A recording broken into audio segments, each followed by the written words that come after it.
Hello and welcome. I'm Brent Glass, Interim Executive Director of the National Building Museum. Thank you for joining us as we celebrate the museum's 40th anniversary this week. On December 12, 1980, President Jimmy Carter signed Public Law 96-515, which established a National Museum of the Building Arts, whose home would be in the historic Pension Building. Since that time, the museum's mission evolved and expanded in scope and scale, but it has always been unique: to serve as the country's only cultural institution dedicated to the built environment. For 4 decades, we've presented celebrated exhibitions on a wide range of topics, from design and construction to advances in sustainability and resilience to social justice issues. Our award-winning teen programs have engaged and empowered younger generations with the knowledge and tools to advocate for a better world. And our prestigious public programs, such as Spotlight on Design, have allowed people to engage with world-famous designers, industry leaders, and other notables through a variety of formats. I am delighted to be a part of this week's celebration, including this latest entry in our long-standing series, Spotlight on Design. Spotlight on Design is generously supported by the Ravada Foundation of the Logan family.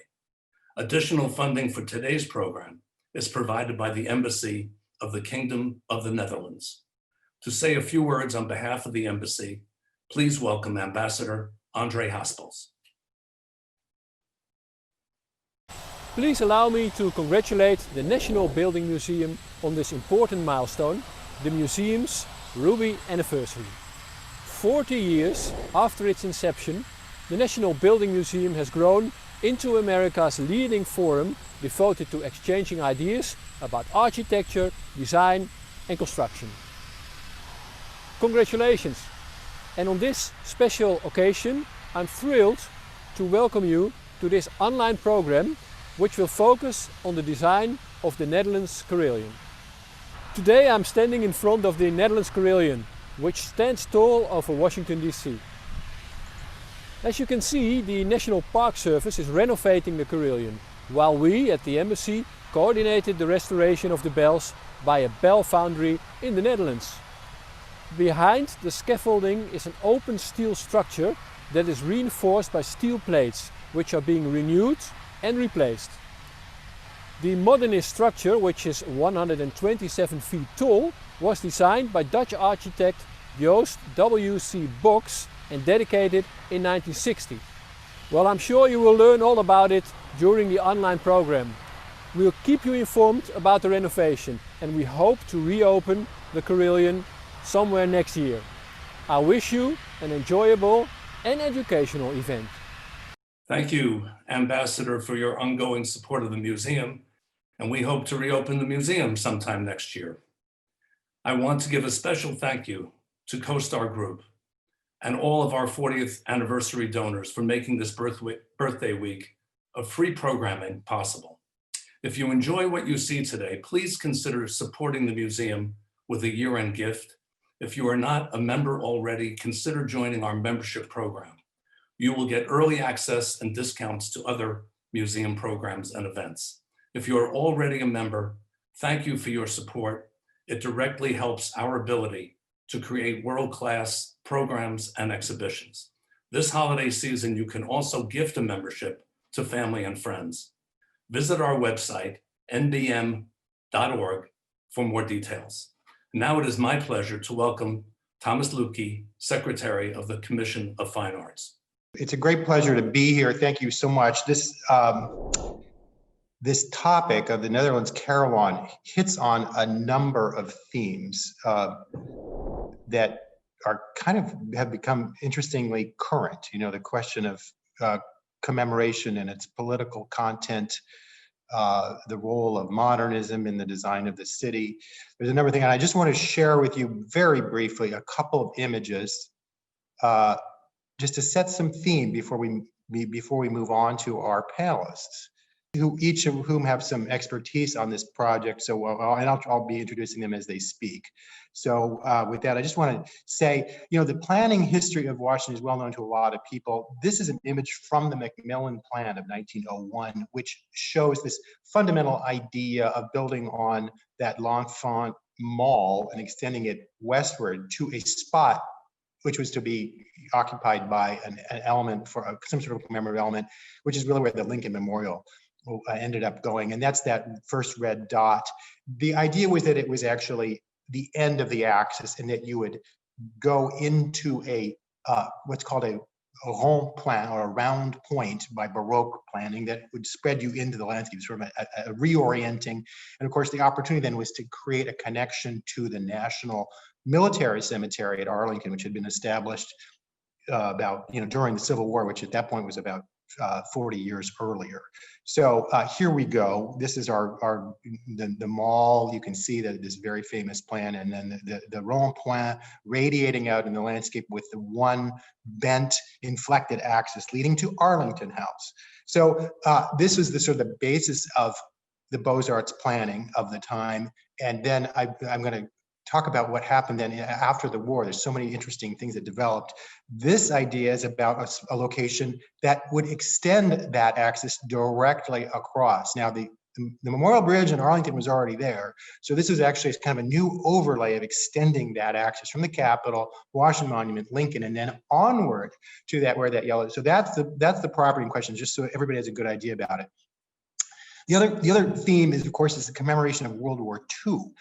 This is the image that we probably think of now as World War II commemorations, right in the middle of the mall, but it was completed in 2004, designed in the late 90s. You can see the Lincoln Memorial in the background finished in the early 20s, setting that stage. This kind of question of commemoration for World War II is interesting because this relatively recent one, is the first really comprehensive World War II memorial. Though other ones, of which the Netherlands Carillon is an example, was one of these sort of incidental, somewhat minor, it doesn't attempt to address the entirety of the war. So that's an interesting question about when, after the war, how was the war commemorated? In the end, it was actually done in a lot of bits and pieces all over the place, and it doesn't happen comprehensively until later. The other theme I want to talk about is, of course, the end of the Beaux-Arts era and this shift around World War II into modernism. This is the last major memorial in the mall kind of commemorative core that's done in a straight up classical style. This is the Jefferson Memorial, obviously by the office of John Russell Pope. He started it and died. It was completed in the very early years of World War II. But at the same time, of course, there was this great impetus towards modernism and modern design. This is an example of the Smithsonian's internal search to design. They had a competition to design a new gallery for its art collection, which would have gone on the site where the Air and Space Museum is. This is Eero Saarinen's famous entry into this, which was never built, was never approved, but it shows that, at this highest level of planning for the city and the national capital, this was an interesting design course to follow. This is kind of a juxtaposition and the style of commemoration.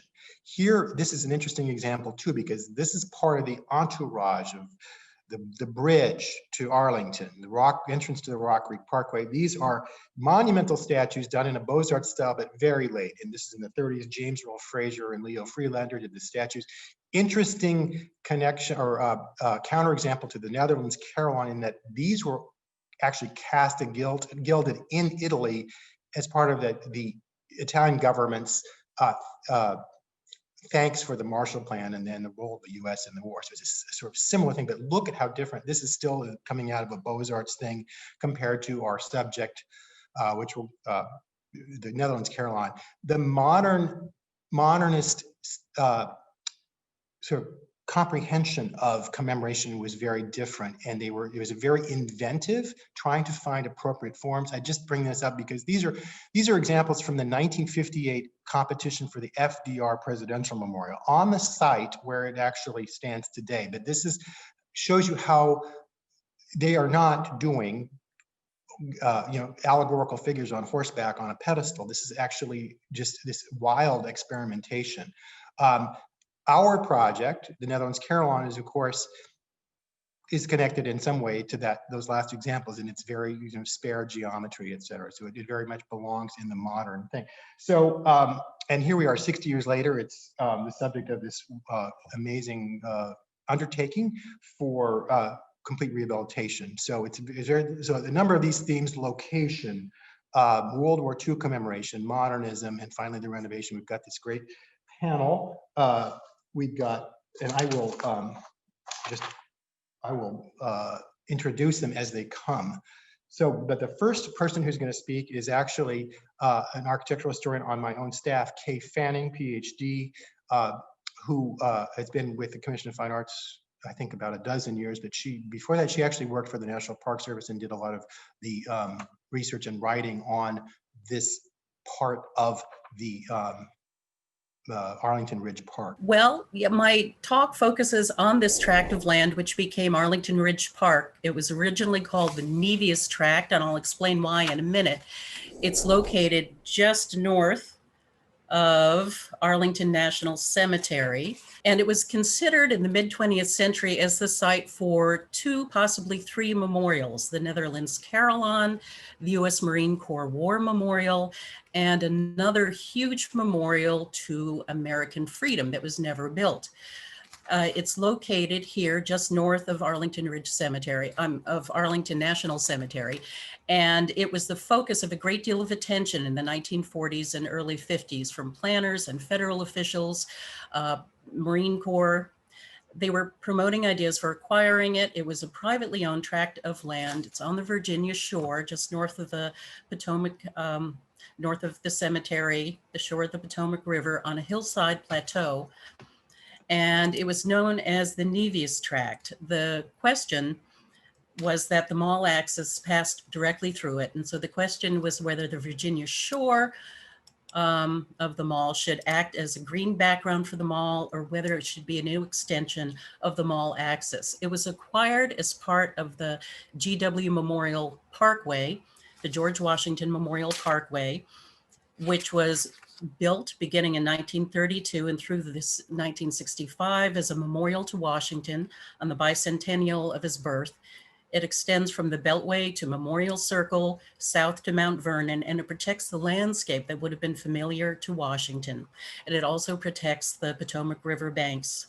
And it includes areas of fill that were dredged from the river along the Virginia shore.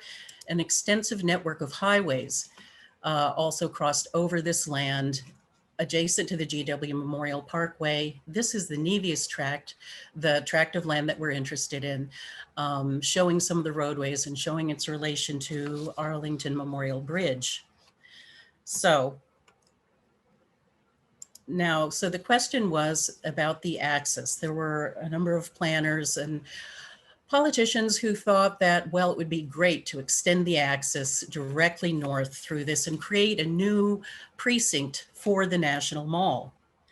In the 1940s, well, let's see, the axis, of course, originally extended from the Capitol more or less due east through the Washington Monument to the Lincoln Memorial, and then to Arlington Memorial Bridge, and then to Arlington National Cemetery and the Lee Mansion.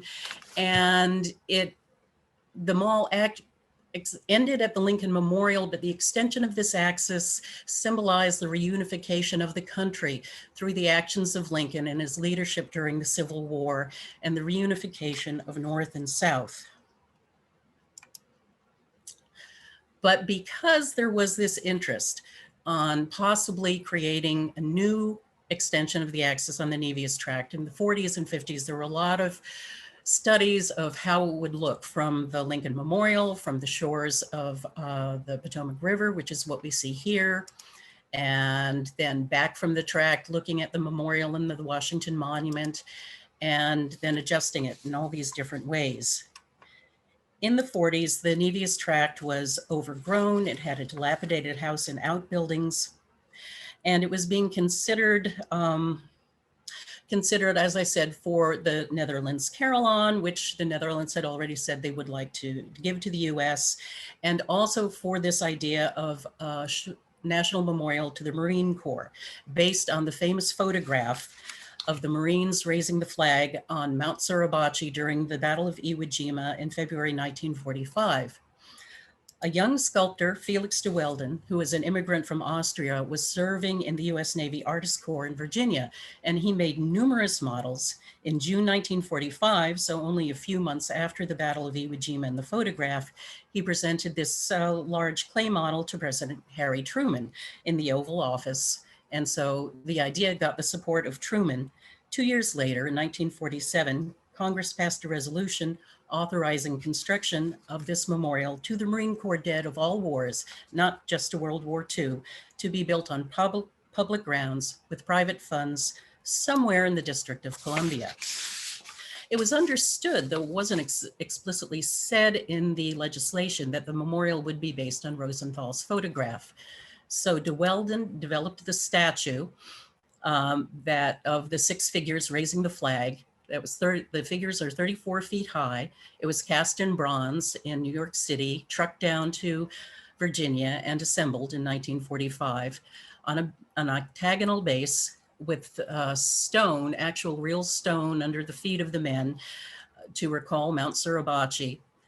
On this 10-foot high pedestal, the names of all the battles in which the Marines had fought from the beginning of the country were inscribed around the base. But they were still looking for a location for this. It was first considered building it on Haynes Point. If you see in the upper right end of the slide, south of the Jefferson Memorial, Haynes Point extends. And so that was considered, and that was presented to the Commission of Fine Arts, but there was a concern on the part of the commission and from a lot of other people that a memorial here the size of what was planned would interfere with the flight routes to National Airport. So the focus soon switched to the Nevius Tract, and the original founding legislation was amended to allow a site outside of DC. The original legislation had said it has to be built in Washington, DC, but then they said no, outside would be all right because we want the Nevius Tract. And so the next year in 1948, the Nevius Tract was acquired originally for a Veterans Administration hospital, and then it was considered for the Netherlands Carillon. There was also an interest in protecting it from development because it was a prime spot, especially for apartments. That's what Arlington wanted it for. And so it was put under federal control to keep it away from Arlington. In 1953, Truman had the tract transferred to Interior in the GW Memorial Parkway and as a possible site for the Netherlands Carillon. The Commission of Fine Arts was very involved in the whole designing process, and they supported, from 1953 in the transfer of the land, supported building the Marine Memorial here, but they opposed placing anything on a direct line with the mall. They also opposed the Netherlands Carillon because they said you wouldn't be able to hear it in DC, what's the point? The commission asked the private foundation building the memorial to make a landscape plan, which is what we see here. They also asked another landscape architect to study the site, Albert Peets.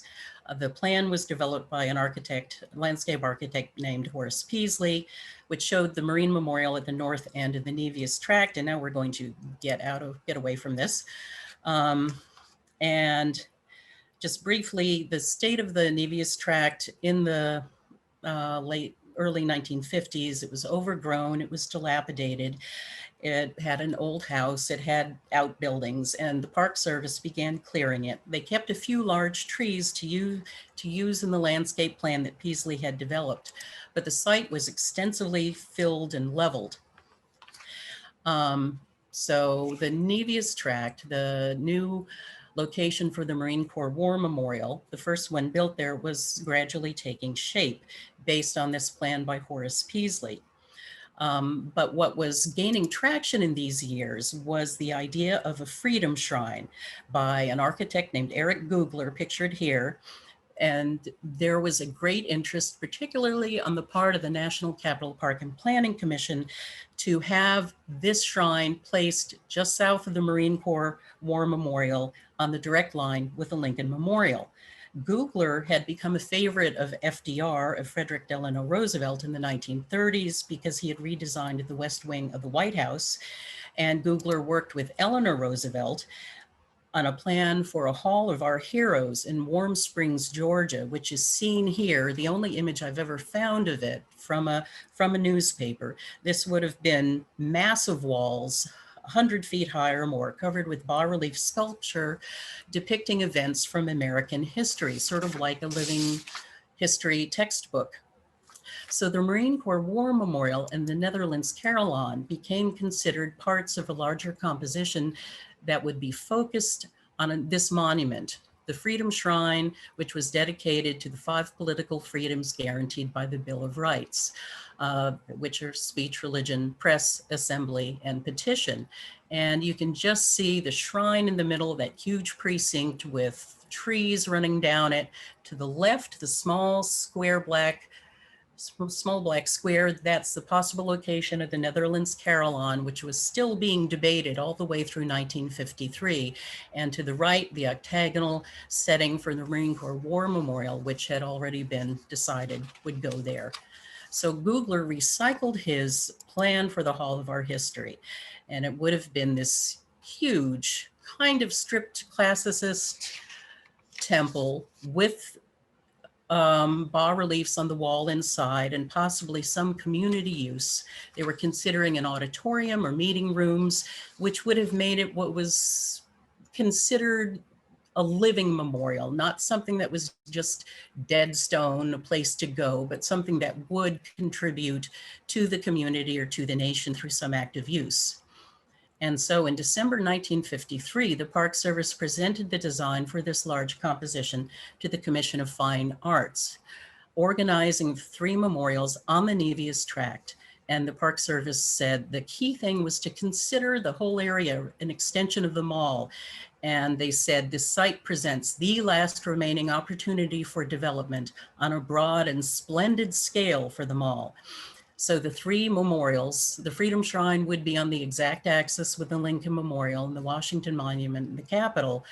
And the Carillon and the Marine Corps War Memorial would be placed on a cross axis to the main axis, which was an important thing in the actual mall. There are all these cross axes connecting important buildings and sites to the main axis.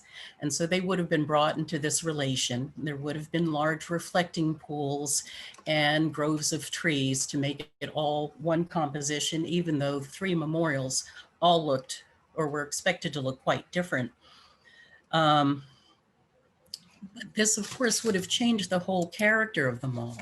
The Lincoln Memorial is the terminus of the mall, really acts to highlight the importance of Lincoln, and it functions as a building. It functions to stop space. The back end is solid, and the axis at the Lincoln Memorial is deflected into this somewhat subsidiary axis leading to the cemetery, and as I said, really symbolizing the reunification of the country after the war. And the rest of the banks of the Potomac had been kept as just a green background, highlighting these grand white buildings on the mall. I had mentioned that this the landscape plan was really developed by this architect named Horace Peasley. There was a second architect named Albert Peets, who was also retained by the private foundation building the memorial. Albert Peets did just general studies of the area from the fall of 1953 through the spring of 1954, through the period when it was accepted that the Marine Corps War Memorial would be built and it would look like it would be Dwellin statue, where decisions were made. Peets studied the grades, topography, and views of the Nevius Tract, and he made specific recommendations for both the Marine Corps Memorial and for use of the Nevius Tract as this new terminus to the mall. For the memorial, he recommended placing it on high ground, surrounded by open level land, with the statue facing south towards Arlington National Cemetery and towards the sun so it would be well lit, and towards open land so it wouldn't appear crowded. And below it, he recommended creating a long elevated terrace from which visitors could enjoy views. This was actually a continuation of an idea from the 1920s of creating a viewing terrace here, right in sort of in the center of this photograph at the east end of the Nevius Tract as a memorial to Woodrow Wilson, an idea that had never quite gone away.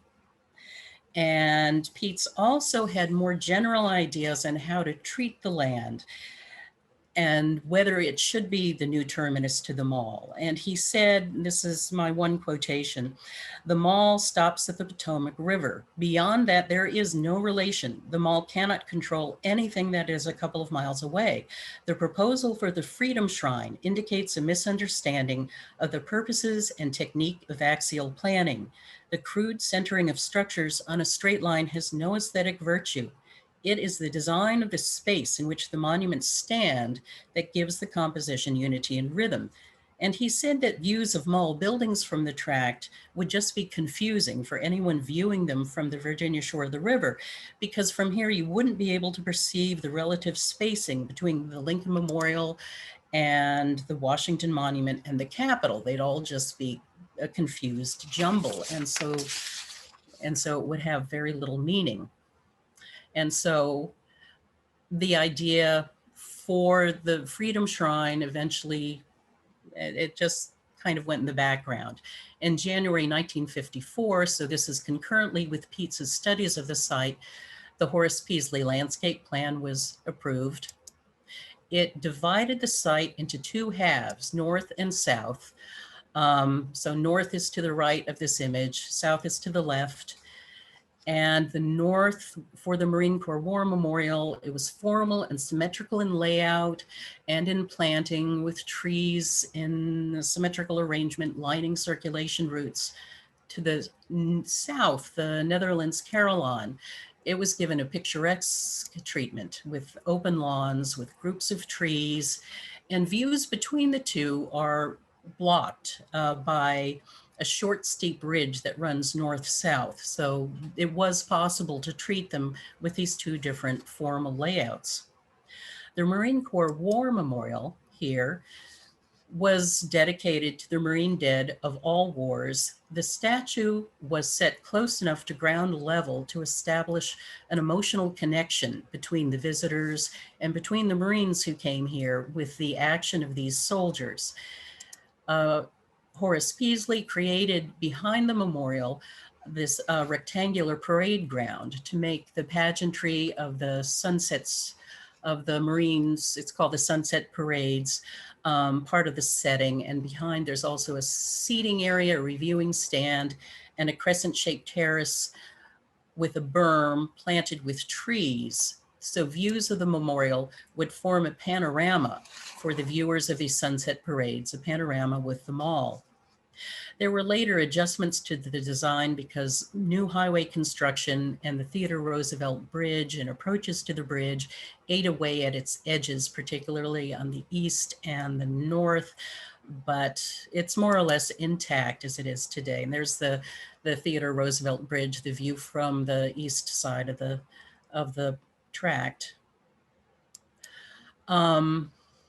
And so today it does function as part of the green background for the mall. You can see the Carillon rising up, and there was an idea to give a little emphasis to the U.S. Marine Corps War Memorial by planting on the berm behind the reviewing stand a line of black gum trees in front of a grove of white pines, because in fall, the vivid red of the black gum against the dark green of the pines was meant to be a backdrop to highlight the view of the statue seen in the fall from across the river. This is an image from in the fall of the trees.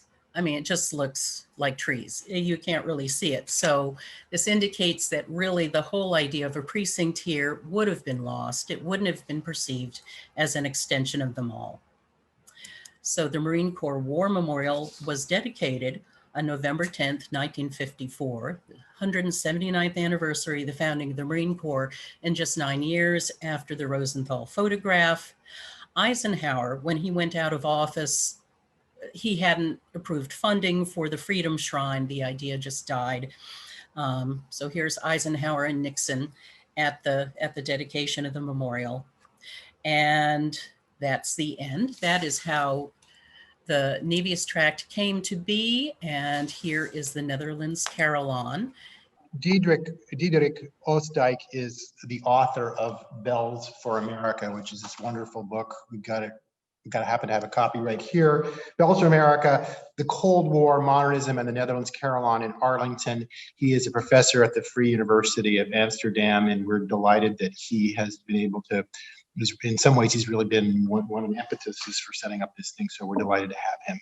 Thank you, Tom, for the kind words of introduction, and thank you also to the National Building Museum for organizing this event, and also to the Dutch Embassy in Washington, D.C. for co-sponsoring this event and asking me to participate. And congratulations to the National Building Museum on your 40th anniversary. It's a delight to be able to talk about my book, Bells for America, the Cold War, Modernism, and the Netherlands Carillon in Arlington, which was published last year with Penn State University Press. And this month, it's going to be reissued by Amsterdam University Press, and it's on sale. Had to say that. And the key question that I wanted to ask really follows up from where Kay left us, which is, how did this Netherlands Carillon, this object, this strange modernist bell tower, end up among all these famous iconic monuments in the United States? Because even though those two statues at the beginning of Arlington Bridge were made in Italy, they were designed by Americans. And this is the only monument that was built and constructed and conceived abroad. And it's really strange when thinking about how all these monuments that surround it are so prototypically American and also nationalist American. As you can see on the left picture, the Netherlands Carillon is really just a stone's throw away from Arlington National Cemetery, and the graves that are closest to the Netherlands Carillon belong to formerly enslaved people who died during the Civil War in Washington, D.C. And they have citizen and their names on those tombstones. And an ironic aside, actually, is that this was the Custis Lee plantation at the beginning of the Civil War. And then the Civil War started, and General Ely had to flee as he was taking control over the Confederacy. The Montgomery Mikes, the brigadier, the quartermaster brigadier, he ensured that the plantation would turn into a cemetery. And Montgomery Mikes has one building to his name in Washington, D.C., and that is the building where the National Building Museum is housed, and also where the U.S. Commission of Fine Arts has its offices. Very ironic all. But that as an aside, as you can see in the picture on the right and on the top picture.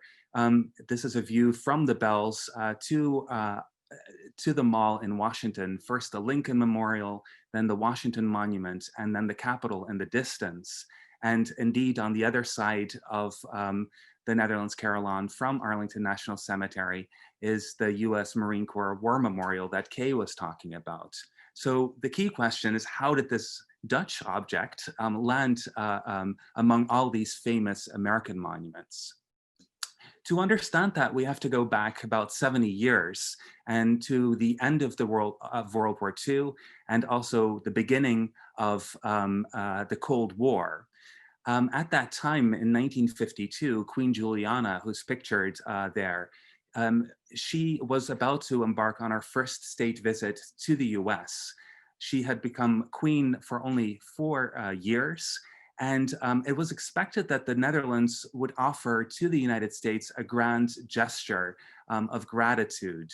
Several ideas were being discussed. One of those ideas was to think about whether the Night Watch, Rembrandt's famous painting, maybe the most famous painting in the Netherlands, could be shipped over to the US for a month to the National Gallery of Art Even the American Navy was chartered to bring that over on a submarine. Then a civil servant, Govert Verheul, thought of the idea of giving a carillon. And that was even a better idea because like the night watch, it's from the 17th century. It's a musical instrument that consists of multiple bells, about 24 bells or more that are tuned so they can play different melodies. And it's a Dutch-Flemish instrument that was invented in the late Middle Ages and the early Renaissance. And it fitted really well with this idea of a gift to the United States, because it could be considered as a metaphor for the way in which the Netherlands saw itself. And when Queen Juliana offered the first bell of the carillon to President Truman, or was about to give the first bell to Truman, she even in a speech referred to that fact, that the Netherlands was a small country in world politics, and in order to make a sound in the world, it had to collaborate with larger bells. And at that point, the United States was the leader of the free world and the largest bell in the world. So it fitted with the Dutch self-image. In April 1952, Queen Juliana went to Washington, D.C., and on April 3rd, she was about to hand over the first bell of the Netherlands Carillon, which was especially cast for this situation. There was a Dutch choir that sang to the Queen and also to President Truman. There were about 8,000 people in attendance. This was at Meridian Hill Park, not too far from the White House. The boy, by the way, that the Queen is talking to in the top right picture, Hugo Kiesing, is probably listening in. He lives in the vicinity of Washington, D.C., and we're very glad that I've been in contact with him. And he's got wonderful stories. Perhaps he'll say something in the chat later on. There was one problem with this handing over of the first bell, which was that embassy personnel had made a mistake. So the bell was lost at the moment that she was about to hand it over. The Queen actually gave nothing to President Truman at this particular point, and Truman thought it was very funny and accepted nothing. The Queen had covered her hands over a make-believe bell that wasn't there. So after that, after the Queen was back to the Netherlands, the Dutch started in earnest in casting bells, and 3 bell foundries were invited to create the bells. That was actually a costly mistake because there were 3 bell foundries. They had to work together, and because they all have a different method of making bells, of casting bells, they didn't sound harmoniously together. That was the purpose of the gift. So it was very ironic that the bells didn't sound harmonious together. That's going to be changed because all of those bells were back in the Netherlands. They've been retuned. So when they return to Arlington, they will sound for the first time in history harmoniously. One of the most original features of the Netherlands Carillon is the lavish decorations of the bells. This is a prototypical bell. The first 12 bells of the Netherlands Carillon are the Dutch Antilles and the Dutch provinces. And this is one of those provinces. And as you can see, there's a coat of arms of that province, and then lush decorations, and even a poem that's encircles the 49 bells. There are 49 bells because there are 48 states at the time, plus the District of Columbia. But they also represented the Dutch population and Dutch society. So to give another example, the 18th bell of the Netherlands Carillon is devoted to aviation. So the middle segment of the Carillon has bells devoted to professions and trades. And as you can see in the bottom of the plane, it says KLM, that's Royal Dutch Airlines. So they sponsored this bell for 5,000 guilders. But they also wanted something in return. They were hoping to acquire landing rights in the US which in the early 50s was really important for the Dutch economy. So those were, that was the process of the bells. And in 1954, they were completed by those 3 bell foundries and sent over to the US and to Washington. But there wasn't a site yet for the Carillon, and there wasn't a bell tower. There was not enough money in the fundraising drive to pay for also a bell tower. So for 6 years, the bells stood at West Potomac Park, not too far from where the FDR Memorial, which Tom talked about, is situated, and also not too far from the Jefferson Memorial. And it looked a bit dilapidated in this sort of building shed in a temporary construction. And because the Dutch were waiting for the US Commission of Fine Arts to make up their mind whether the Netherlands Carillon could be placed at Arlington. That was in the end possible because of that plan for the Freedom Shrine, which Kay also referred to. And you see on the left that crucifix, the cross.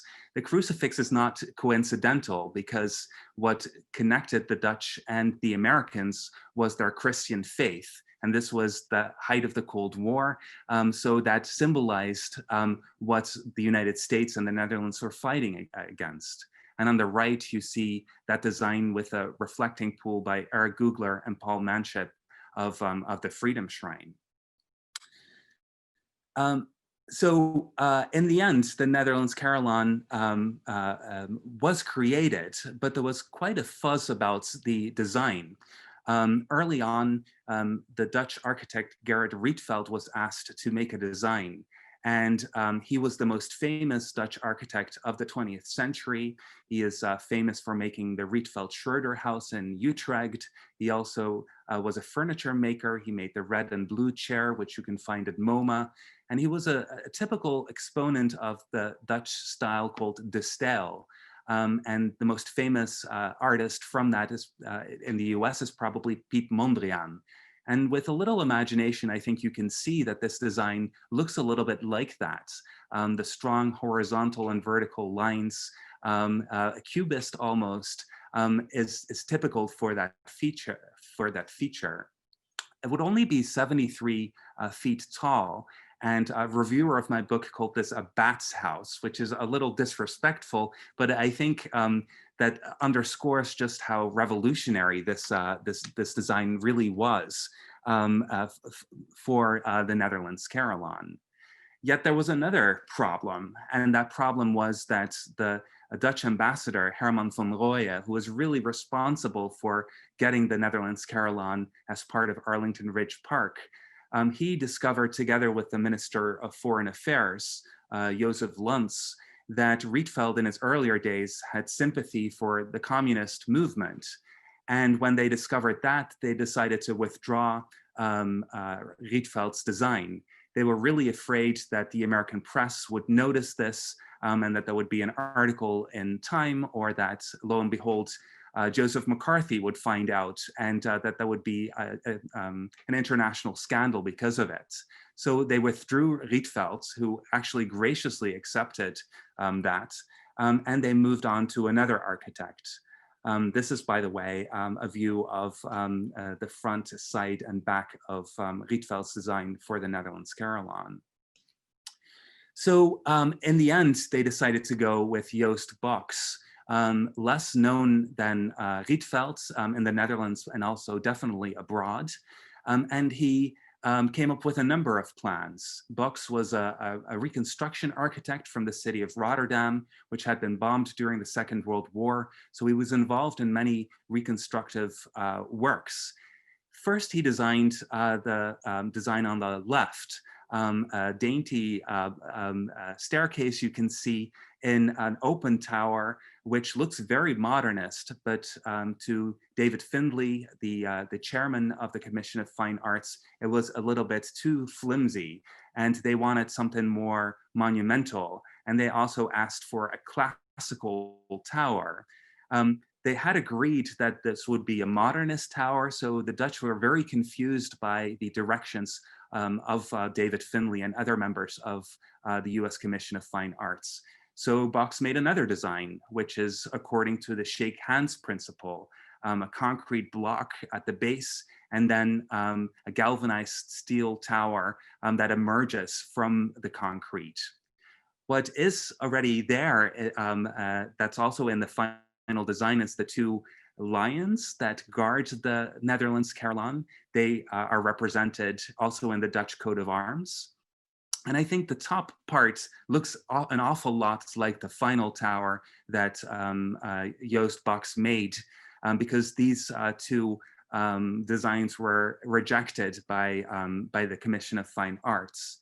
And in the end, another design, his final design, was made in which the staircase was covered up a little bit.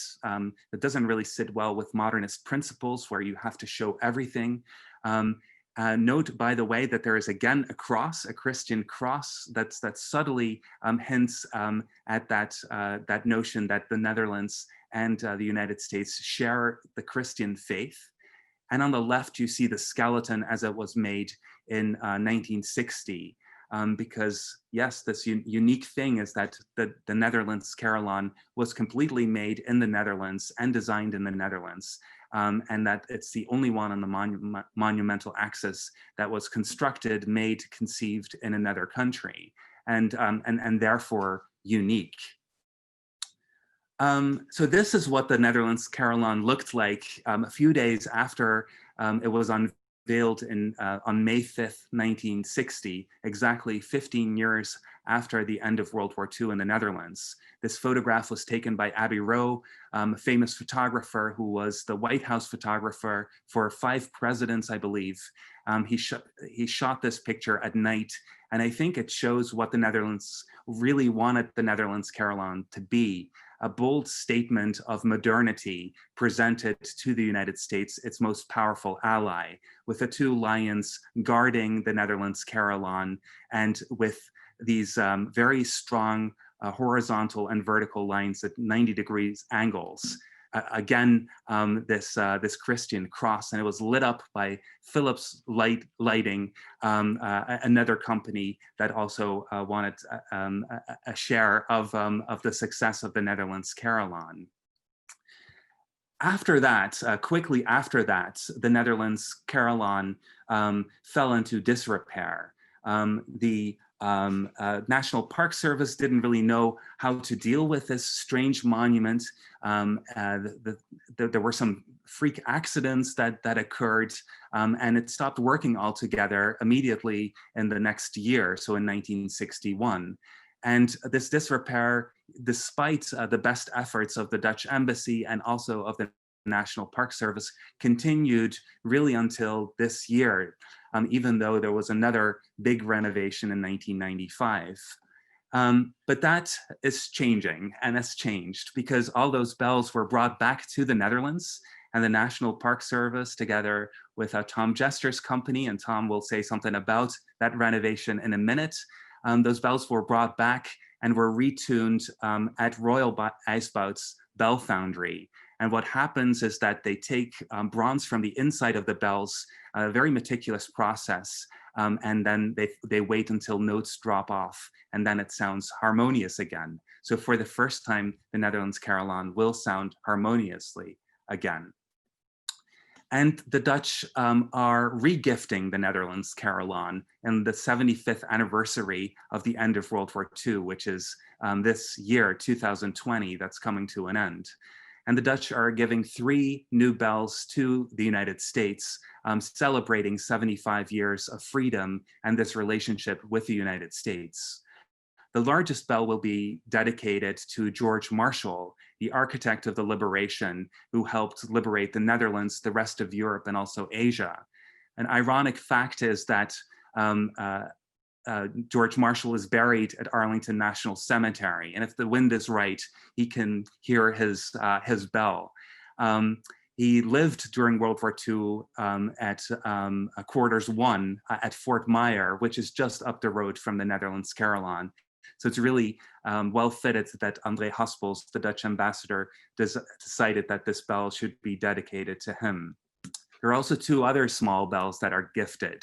One is the Eleanor Roosevelt bell, and the other is the Martin Luther King Jr. bell. And they will resonate with the memorial landscape in Washington. The Roosevelt bell, which is given for her work at the United Nations and for helping to draft the Universal Declaration of Human Rights, will resonate with her memorial as part of the larger FDR memorial. And the King bell will resonate with his own memorial on the Mall that is also a late addition, and also with the Lincoln Memorial, in front of which he held his famous speech, "I Have a Dream." So at the end of 2020, I hope that the Netherlands Carillon will resonate more with this memorial landscape in the United States, and that more people appreciate this unique and wonderful Dutch gift. So thank you for your attention, and I'm gonna give the word back to Tom. Wow, thank you so much, Diederik. It's great. And there was actually a question that came in about the retuning, and I think that you've answered that the bells have been retuned as part of this renovation project. So speaking of the renovation project, I want to introduce now Thomas Jester, FAIA, who is a principal at Quinn Evans Architect. Tom, is well known to us, works with a lot of historic preservation projects here in the city. He also worked, I believe, for many years actually as an architect with the National Park Service. So kind of coming home again for Tom. He's going to talk about this comprehensive rehabilitation of the Netherlands Carillon. Thanks, Tom. Thank you. Okay. It's a pleasure to be here today and with yourself and Kay and Diederik to speak about the Netherlands Carillon. It's really helpful to have the context for the planning history and the history and evolution of the design up until construction. And so I'm going to take the next few minutes and talk about what's happened to the Carillon since it was constructed and a current project to rehabilitate the structure. Talk a little bit about the team, some of the existing conditions, and how the design evolved, and some of the current challenges we're facing with the construction. You'll see some construction progress as well. The Quinn Evans team includes a couple of folks that are not here today. John Whitaker is the project manager, and Ann Kopp has been very heavily involved in working closely with the contractor as in our design build arrangement. Projects like this are really team efforts, and I want to just, before talking about the current team, want to give some recognition to the design team that preceded our work, that did some of the early design work. The team was led by architect Milton Schnoring. Ann Weber, one of my professional colleagues, was involved. The structural engineers at Simpson Gumperz Hager, Matt Dow, Evergreen Architectural Arts, the conservator, and Mark Rabinowitz and his team. Did some of the early work that we picked up and have continued on. The Park Service organized this project as a design build project, and that means that the architect is working directly for the contractor who's under contract to the Park Service. So our team, which includes 1,200 architectural engineers affiliated for MEP and Gordon, are all working with the Asturian, which is a Virginia Beach-based contractor, and Consigli, which has a local office here in Washington. They're the contractor, and our client is the National Park Service. So really takes a team effort. And I think Diederik mentioned earlier that the bells are being restored by the Dutch government. So that's another component to this project. The project really, if you think about the building as it was completed and has undergone a number of minor renovations over its history, has never really had a comprehensive rehabilitation program. And so the goals for the project are really to rehabilitate the structure, balance the retention of original materials and the renewal of this structure for the long term, improve the cladding performance and the superstructure's performance, improve the drainage around the structure. And then obviously we heard a little bit about the restoration of the bells and the addition of a couple of new bells All of this is really intended to kind of improve the visitor experience for folks that come to see the Carillon. Diederik showed this image, which is a construction photo from the late 1950s, and you can see the steel superstructure under construction, and also on the right here are some of the original construction drawings. We really had the benefit of being able to use those drawings to generate our building information model in our Revit software program to develop the drawings for the rehabilitation of the structure. And these drawings were also have been used by the contractor to develop the shop drawings for all the panels. It's interesting that the building, the structure rather, has over 1,700 individual panels. So it's a task in itself just to keep track of them as part of this project. This is the first project that's actually required taking the panels off the structure completely since it was constructed. The conditions that we were facing at the start of the design work included really significant coating failures on the structure, a lot of corrosion to the structural steel members, and ponding water conditions that were really kind of contributing to that deterioration. So there were a lot of surfaces that were really kind of in tough shape. Here you can get a sense of just the conditions before the rehabilitation started. A lot of the coating failures on the metal panels. All these metal panels are originally 3/16 inch thick, and the original design anticipated kind of a joint condition where the panels would not really be touching each other, but would have a small little gap between them. And in fact, over time, through settlement and other kind of expansion of some of the corrosion, you have some jacking where you've got basically panels kind of bumping into each other, and in some cases even overlapping. Also a fair bit of section loss, which is kind of significant deterioration of the structural members, all of which needed to be addressed as part of this project. Here you can see kind of some of the interior structure of the stairway running through the Carillon. And this is the clavier room, which is the kind of sandwiched between the two levels of bells. The lower section below this level is where the larger bells are located behind the louvers, and above are the smaller bells. Again, this room has exhibited some water infiltration that'll be addressed as part of our project. Again, here you can see the bells on the left, the larger ones. As Diederik mentioned, these are currently being restored by the foundry in the Netherlands, and will be returned and reinstalled once the structure is completely rehabilitated. Here you can see the plaza, which is also an interesting part of the story. It was interesting to see Diederik's image of the second design that also incorporated these elements. They were with Paul Koning's line sculptures. They were incorporated as part of the plaza for the original, what was the plaza that was designed and constructed.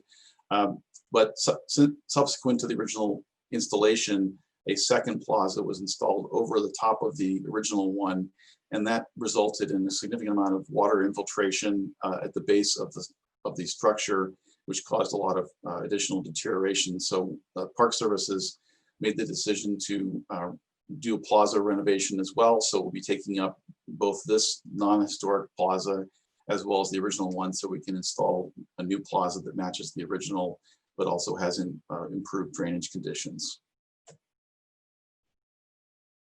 I mentioned earlier that the Carillon has over 1,700 panels.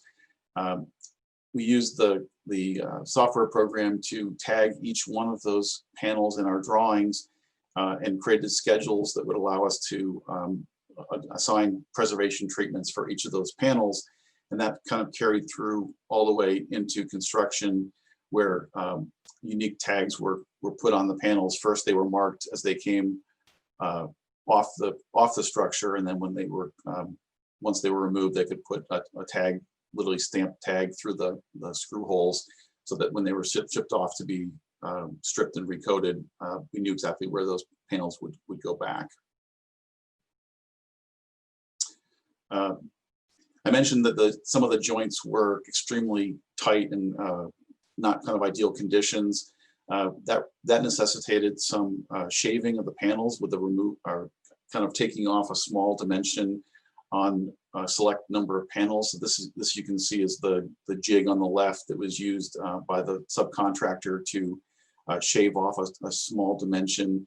And then in the bottom right, you can see the stands that were used for the recoating of the panels.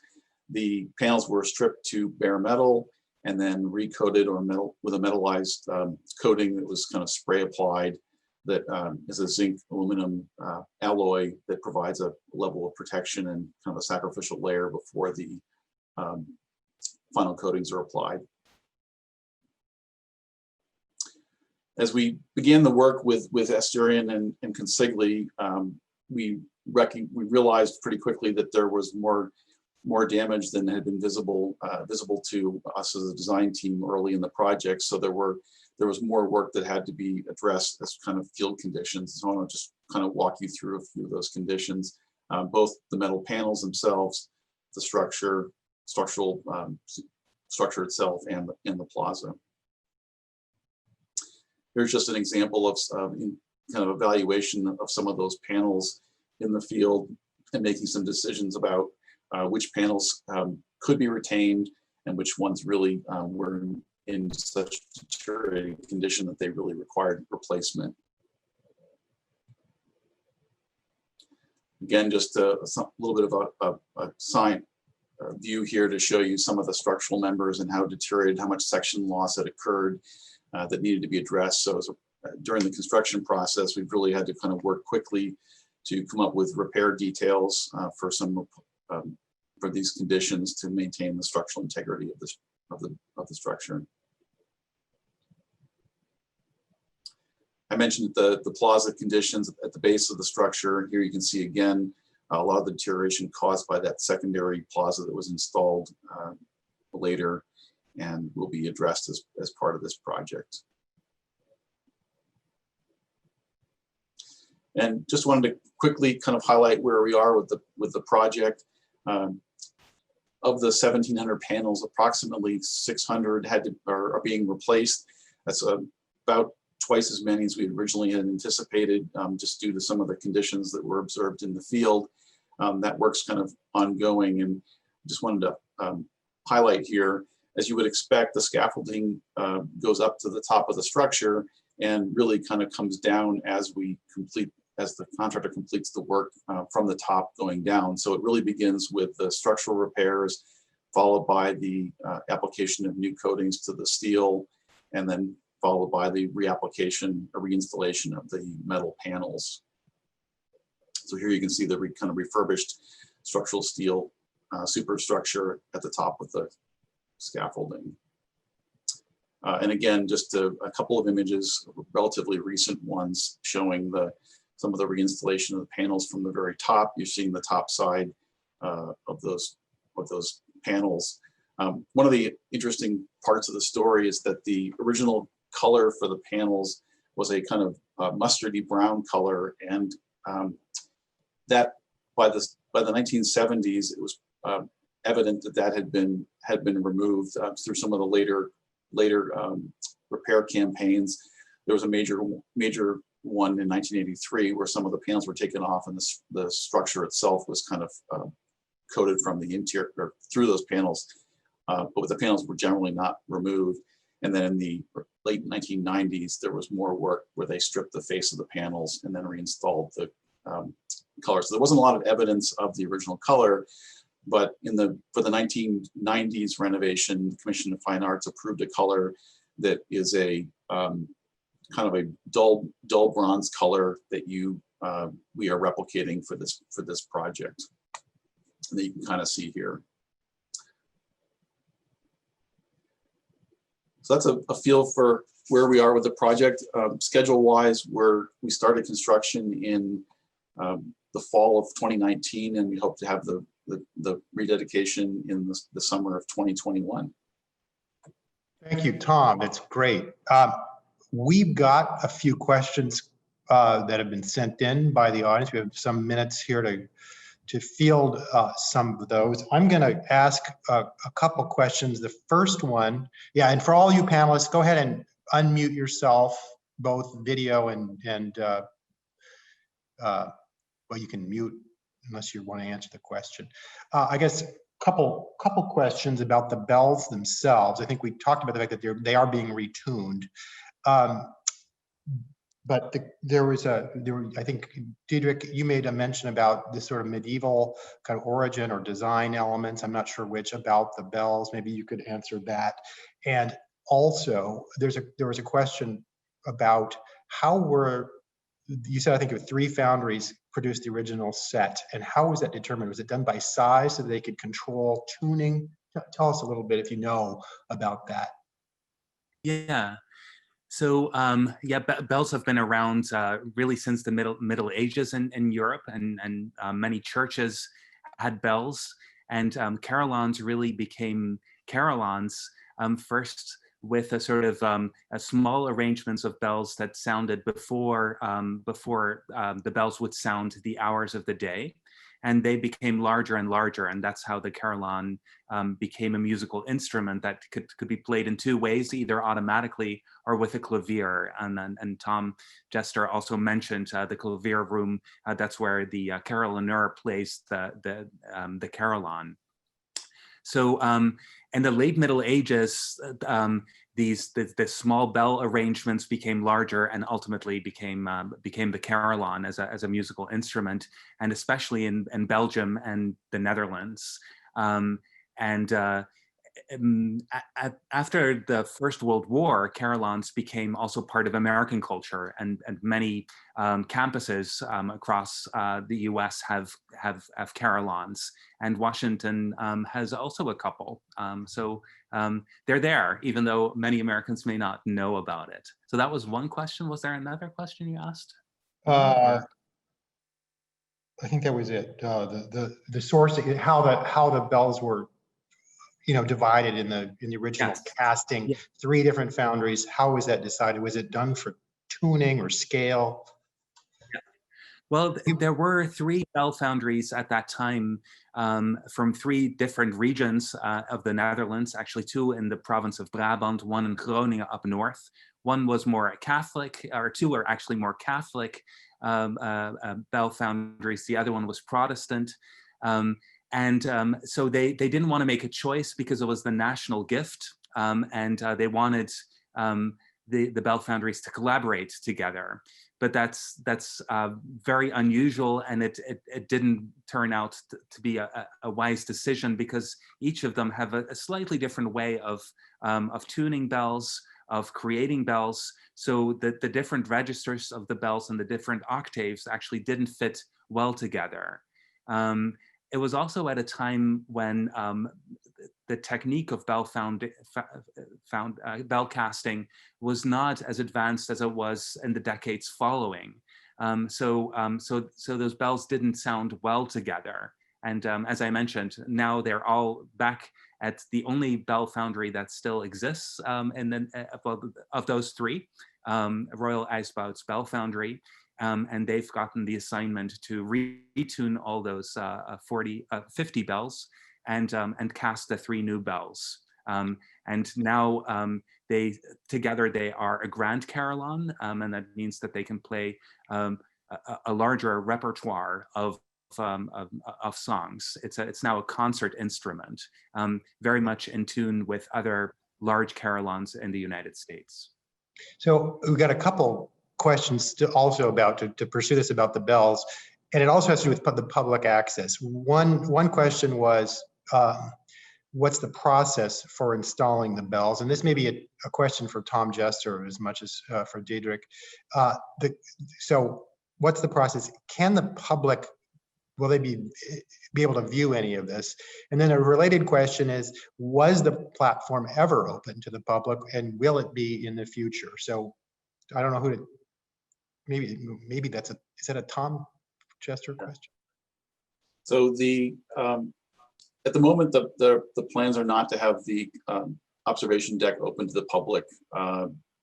And I think the other question related to the bells themselves, that effort is not actually part of our effort with the design team, but it is being coordinated through the Park Service. And so they're working directly with the Dutch government to facilitate the reinstallation of the bells. So it's being coordinated with the current rehabilitation program.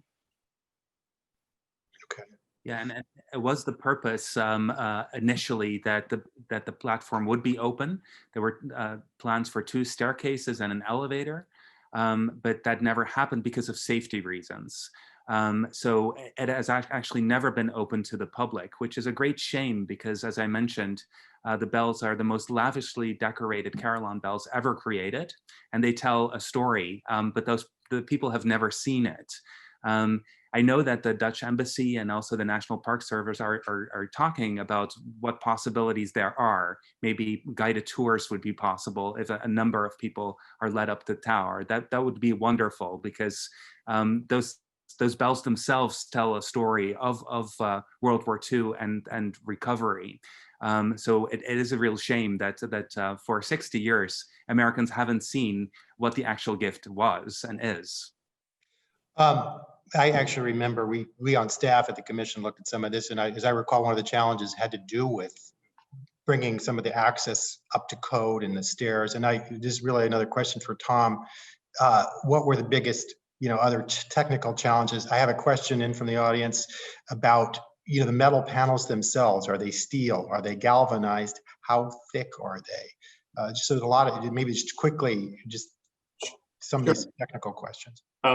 The panels themselves are steel. They are 3/16 of an inch thick. The panels range in size from as large as 6 feet by 2 feet in dimension to as small as about 1.5 feet by 1.5 feet. We actually discovered that some of the panels, there were more panels on the structure than we originally thought from the time we started the design work. The original specifications just called for some sort of a baked enamel, lacquer enamel finish.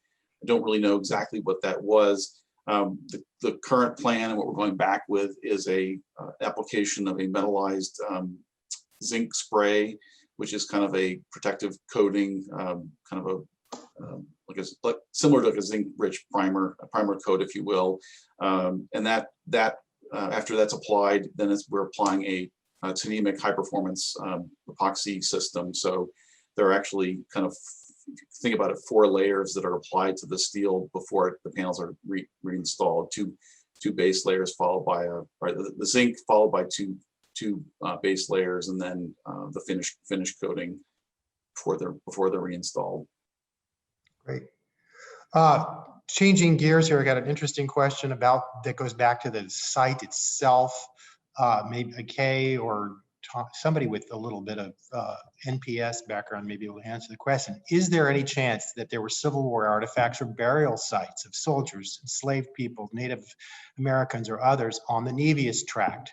Do we know if this was investigated, or were there archaeological studies performed? Now, of course, this was in the 50s, and I don't think the regulation was nearly as robust as it is today, but I don't know if either of you have an answer to that.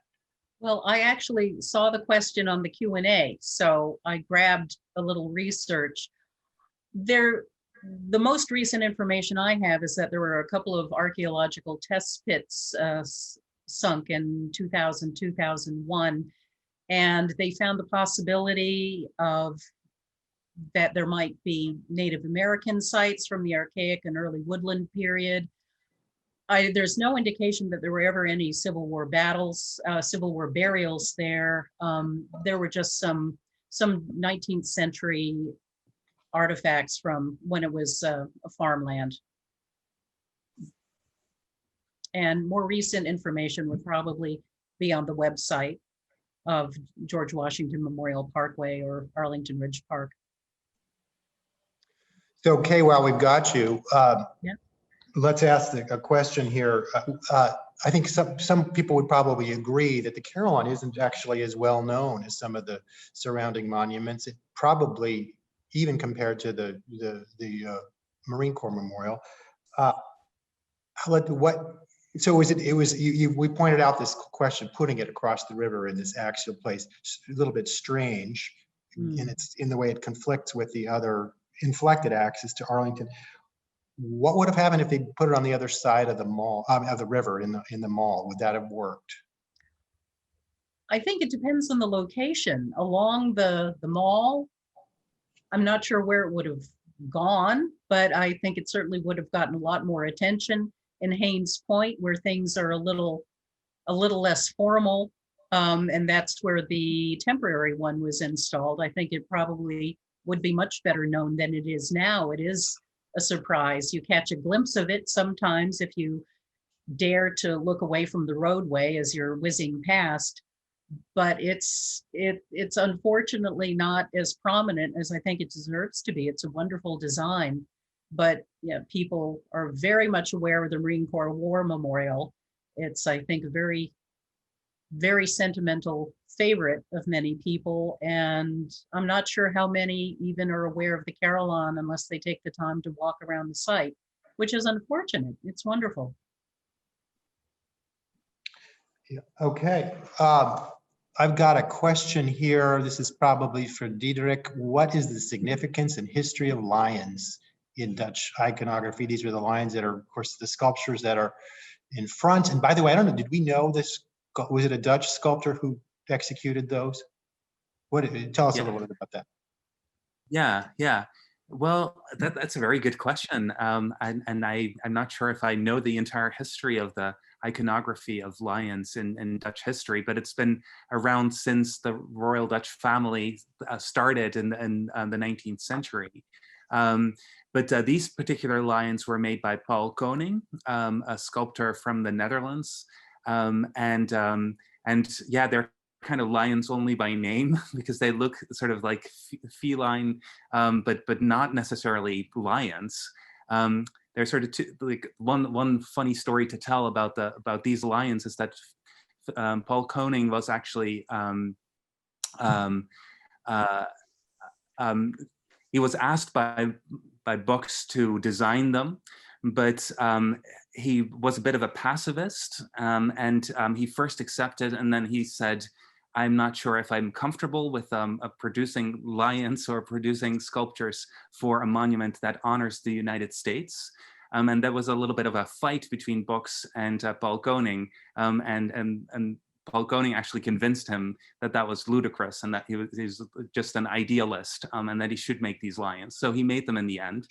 And they're actually perhaps the most popular feature of the Netherlands Carillon.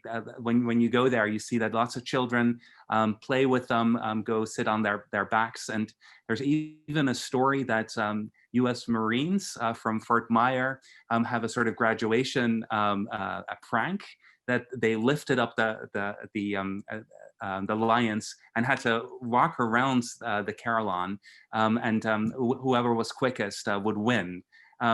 I have, this is a story that has not been confirmed, but I thought it was very fascinating. And I know that when the National Park Service was doing research, they noticed that they were a little bit off kilter. So it could be true.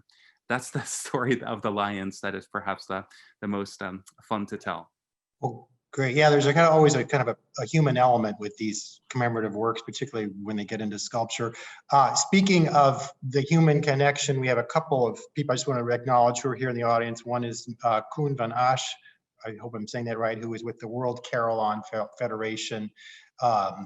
He has a video. I don't know if we're going to be able to get that to you, but I think if you Google the World Carillon Federation, you can find out more about that. The other one I want to recognize is Hugo Casing, who is was the small 7-year-old boy there in talking to the Queen back in 1952. So we're so glad you could join us today.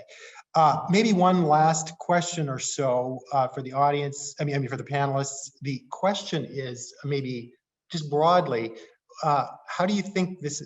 In a lot of ways, this is a unique memorial. It's first of all, it sort of signals this kind of change into modern vocabulary. It's not the normal Beaux-Arts, sculptural thing. How issues with the location? What's your assessment of this? This is a kind of an open question for anybody. Maybe we start with maybe Kay.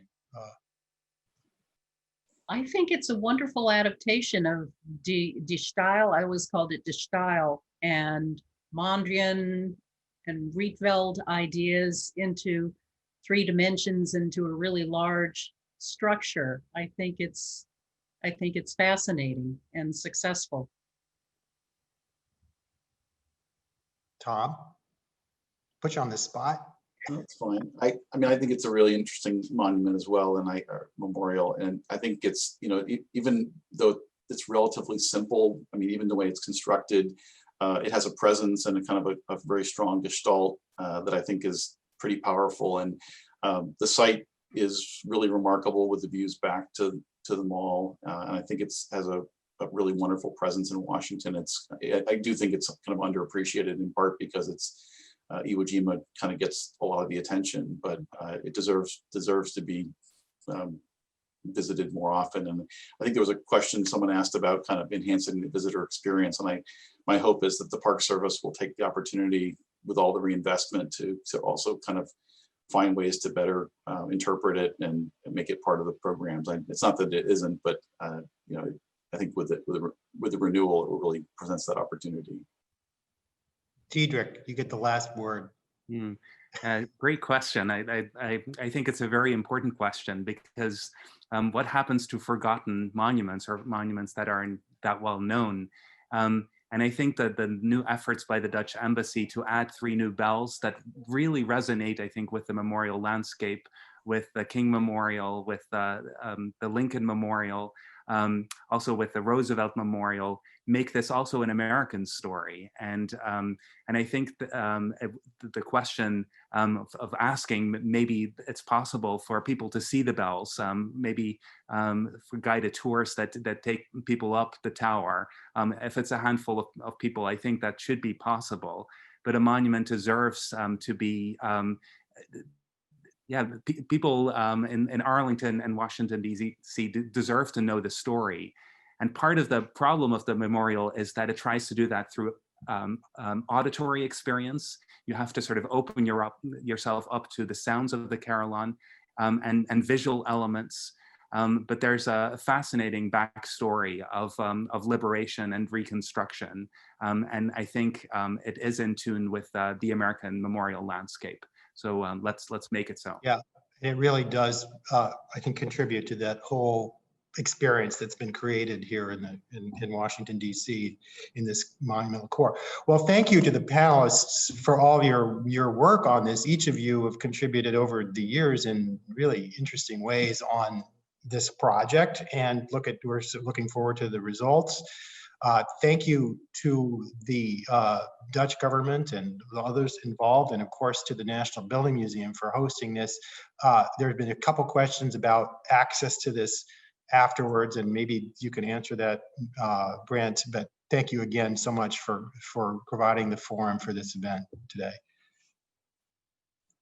Thank you, Tom, very much for moderating this panel, and thank you, Diederik, Kay, and Tom Jester, for this fascinating program, for sharing the stories behind creating the Netherlands Carillon and its preservation. And it reminds me of the old adage, history is not inevitable. It really depends on the decisions of so many people over a period of time. And I just think this is a terrific program. And I want to thank our great team at the National Building Museum for producing the program and the events in the 40th birthday celebration. Our celebration continues tomorrow evening with our first online trivia night at 7 p.m. And on Thursday evening at 6:30 p.m., we will look at the role that historic preservation has played in the history of the National Building Museum and the Pension Building. Find out more about these 2 programs and all the birthday celebrations on our website, nbm.org. And finally, to answer Tom's question, today's live program has been recorded and an edited version will be made available within 10 days. So thank you all for attending. Thanks again to our panelists for a truly wonderful program.